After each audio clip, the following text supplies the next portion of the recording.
जय हिंद साथियों। आज पुनः हम लोगों को पठन पाठन आज से शुरू होगा।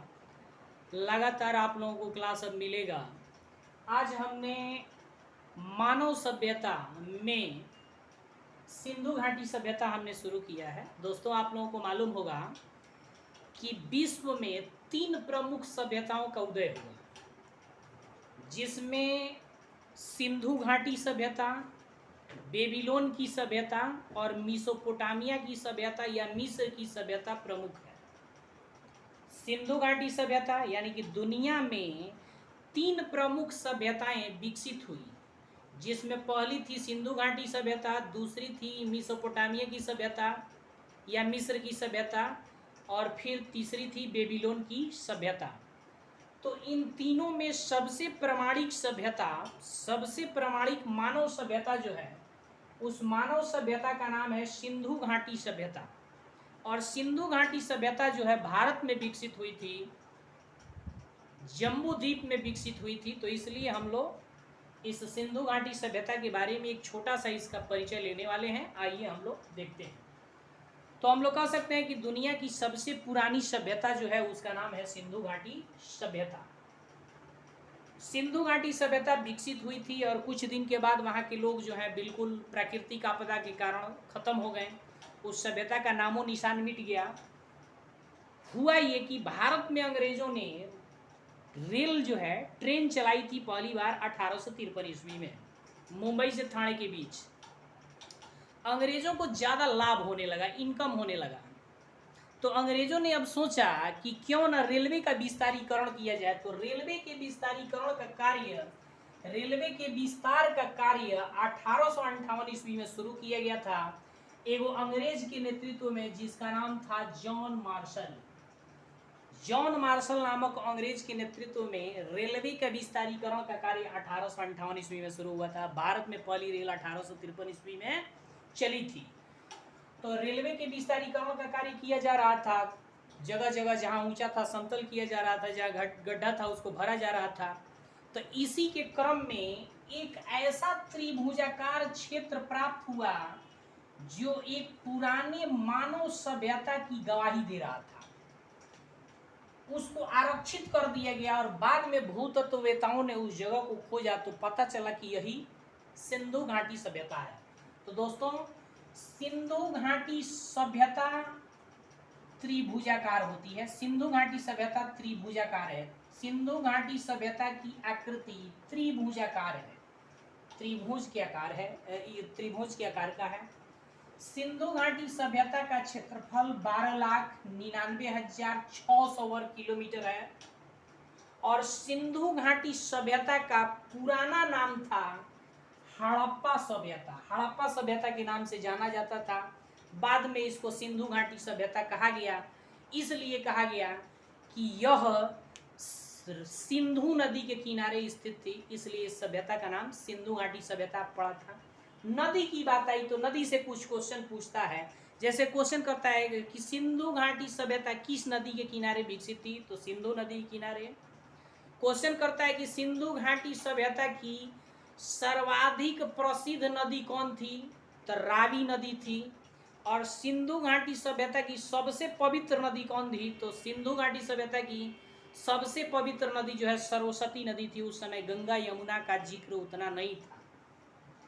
तो ये सिंधु घाटी सभ्यता का पुराना नाम हड़प्पा सभ्यता। सिंधु घाटी सभ्यता की आकृति त्रिभुजाकार है और सिंधु घाटी सभ्यता का क्षेत्रफल 12,99,600 वर्ग किलोमीटर है।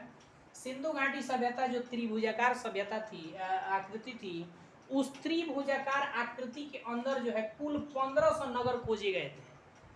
अब इन 1500 नगरों में 5 को महानगर की संज्ञा दी गई। महानगर थे सिंधु घाटी सभ्यता के 5 को महानगर थे। जैसे पहला था हड़प्पा। हड़प्पा की खुदाई 1921 ईस्वी में हुई थी राय बहादुर दयाराम साहनी के द्वारा।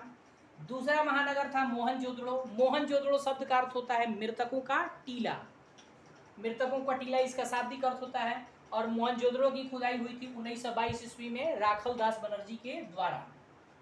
सिंधु घाटी सभ्यता का तीसरा महानगर था लोथल।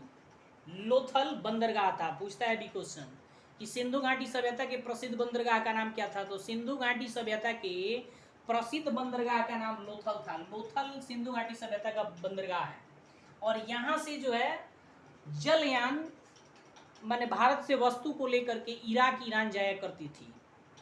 तो ये लोथल बंदरगाह था और ये लोथल गुजरात में स्थित था, आज भी है, गुजरात में स्थित है। सिंधु घाटी सभ्यता की अधिकांश स्थल जो है आज पाकिस्तान में चले गए हैं, कुछ लोथल में है, लोथल यानी कि गुजरात में है। सिंधु घाटी सभ्यता का अगला महानगर था चुनहोदड़ो। चुनहोदड़ो मोहनजोदड़ो और हड़प्पा दोनों के बीच स्थित था चुनहोदड़ो। और सिंधु घाटी सभ्यता का 5वां महानगर था आलमगीरपुर। ये सिंधु घाटी सभ्यता के 5 महानगर थे। सिंधु घाटी सभ्यता की विस्तारित अवधि क्या थी? तो सिंधु घाटी सभ्यता की बहुत सारी विस्तारित अवधियां देता है, लेकिन सिंधु घाटी सभ्यता की विस्तारित अवधि है 2350 ईस्वी पूर्व से 1750 ईस्वी पूर्व मानी जाती है। और ये जो है केमिस्ट्री के या साइंस का प्रमाणित पद्धति है C14 कार्बन डेटिंग या रेडियो कार्बन या कार्बन डेटिंग नामक विश्लेषण पद्धति के आधार पर जो है C14 के आधार पर इस सिंधु घाटी सभ्यता की अवधि क्या रही, कब से कब तक रही, इस बात को तय किया गया। तो ये सिंधु घाटी सभ्यता की निर्धारित अवधि है कार्बन डेटिंग या रेडियो कार्बन के आधार पर।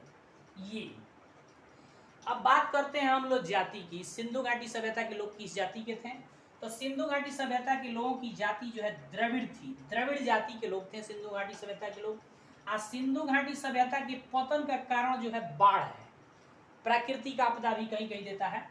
बाढ़ या प्राकृतिक आपदा के कारण सिंधु घाटी सभ्यता का पतन हो गया, अंदर नीचे सभ्यता ये दब गई। लिपि की बात कर लेते हैं तो सिंधु घाटी सभ्यता के लोग आप देख सकते हैं 64 प्रकार की लिपि जानते थे, जैसे ग्रीक लिपि, ब्राह्मी लिपि, खरोष्टी लिपि, अरमाइक लिपि, ब्राह्मी लिपि। ये सिंधु घाटी सभ्यता की लिपि थी। 64 प्रकार की वो लिपि जानते थे। लेकिन सिंधु घाटी सभ्यता की मूल लिपि जो थी उसका नाम था भाव चित्रात्मक। सिंधु घाटी सभ्यता की मूल लिपि का नाम था भाव चित्रात्मक।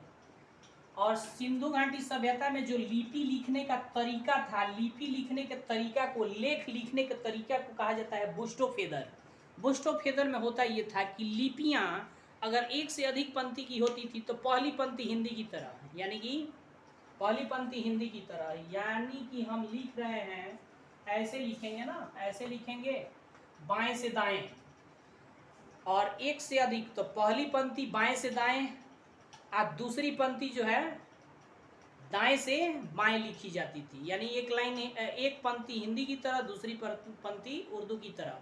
लिपि लिखने का यह तरीका बुस्टोफेदर कहलाया, बुस्टोफेदर कहलाता है। अब आ जाते हैं हम लोग सिक्कों की बात कर लेते हैं। तो सिंधु घाटी सभ्यता में सिक्के भी चले थे। सिंधु घाटी की सभ्यता के सिक्के वृत्ताकार नहीं थे, गोल नहीं थे। सिंधु घाटी सभ्यता के सिक्के या तो आयताकार होते थे, आयताकार, नहीं तो वर्गाकार होते थे, नहीं तो चतुर्भुजाकार होते थे, लेकिन वृत्ताकार नहीं होते थे। अब हम लोग केमिकल कंपोजिशन की बात कर लेते हैं। सिक्का किसका बना होता था? तो सिंधु घाटी सभ्यता का सिक्का जो है बना होता था सेल खड़ी का, सेल खड़ी का बना होता था। अब सिक्का की बात आई तो सिक्का के अध्ययन को, यानी कि मुद्राओं के अध्ययन के विज्ञान को हम लोग कहते हैं मुद्रा शास्त्र। मुद्रा शास्त्र के नाम से जाना जाता है। अब पूजा पद्धति की बात कर ली जाए तो सिंधु घाटी सभ्यता के लोग जो हैं महादेव लिंग की पूजा करते थे, पीपल वृक्ष की पूजा करते थे और पशु पक्षियों की पूजा करते थे। सिक्कों पर जो है यही पशु पक्षी के चित्र बने होते थे। और उपचार में सिंधु घाटी सभ्यता के लोग इलाज, अपना ट्रीटमेंट करते थे नीम के छाल से, शिलाजीत से और समुद्र के फेन से। तो दोस्तों ये सिंधु घाटी सभ्यता से संबंधित एक छोटा सा परिचय रहा। उम्मीद है कि आप लोगों को मेरा ये प्रयास बिल्कुल पसंद आया होगा। तो यदि पसंद आया है तो दोस्तों आप सभी मुझे अपना समर्थन दें, सब्सक्राइब करें, चैनल को लाइक करें और अपने दोस्तों में इसको शेयर करें और प्रेरित करें कि बाकी और लोग भी इससे हमसे जुड़ें और पठन पाठन करें। धन्यवाद।